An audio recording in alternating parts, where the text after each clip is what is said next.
I am tonight announcing my candidacy for President of the United States.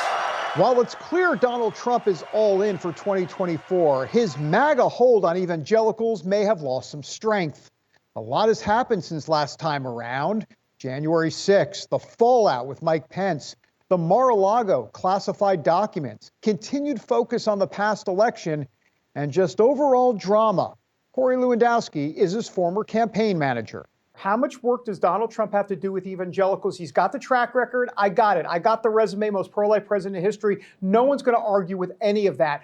But this is a different time. Well, David, he has real work to do. Let's not kid ourselves. I'm sure that the team has a plan, but the work with the evangelicals and others that he may have taken for granted in 2020 is very real. As it stands, some of the prominent faithful who fervently backed Trump the last time are still in the pews, not yet willing to commit.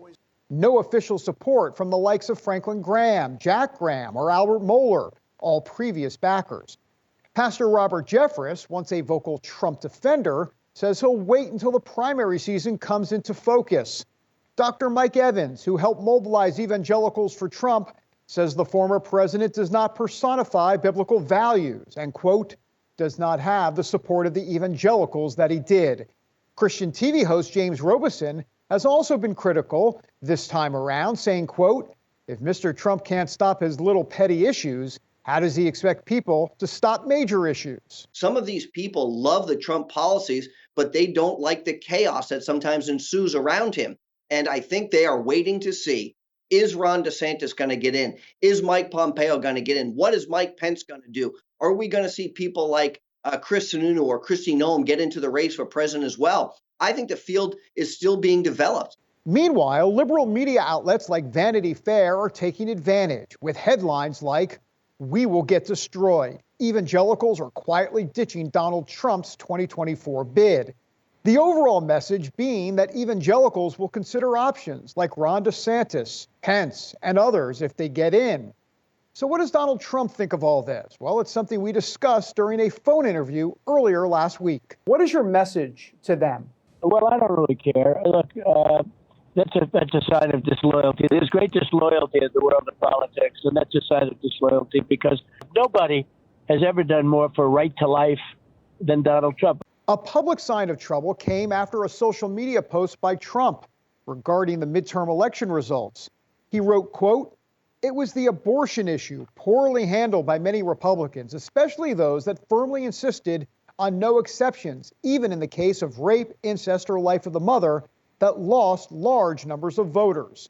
Leaders of pro-life organizations like the Susan B. Anthony list didn't like those comments, saying, quote, "The approach to winning on abortion in federal races proven for a decade is this: state clearly the ambitious consensus pro-life position and contrast that with the extreme view of Democrat opponents.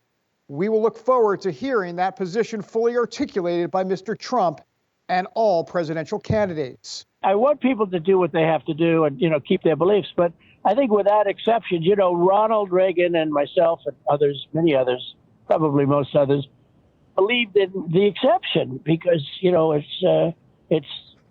you don't have it, I think it's very, very hard, frankly, to get elected. Despite that misstep, Trump is still considered the most pro-life president in American history. And evangelicals won't forget other accomplishments, like 3 Supreme Court justices, religious freedom victories, moving the U.S. Embassy to Jerusalem, and many others. Some 2024 faith support is already building. The group, Pastors for Trump, led by Oklahoma pastor Jackson Lawmeyer, has chapters in each state. When President Trump made his announcement that he was going to run and seek the nomination for the president of the United States on the Republican side, there was a lot of pastors and faith leaders that were very silent. I just began thinking, hey, we need to rally pastors behind President Trump because we recognize that in our lifetime, there's not been a more pro-Christian president than Donald Trump. Even though that may be the case, there is still a lot of work to do. We have not seen the type of outreach from his team that would historically have been conducted by now in a presidential campaign. So my advice is do not take them for granted. They need to be cared and fed and talked to and listened to. And don't rely on what you did as the president. because these people want to see continuation of those policies without some of the chaos that surrounds the campaign. And in the midst of any type of chaos, what's needed most is prayer. It was fervent last time around for Trump, and no matter whether evangelicals vote for him this time, prayer for the upcoming election is definitely in order. David Brody, CBN News, Washington.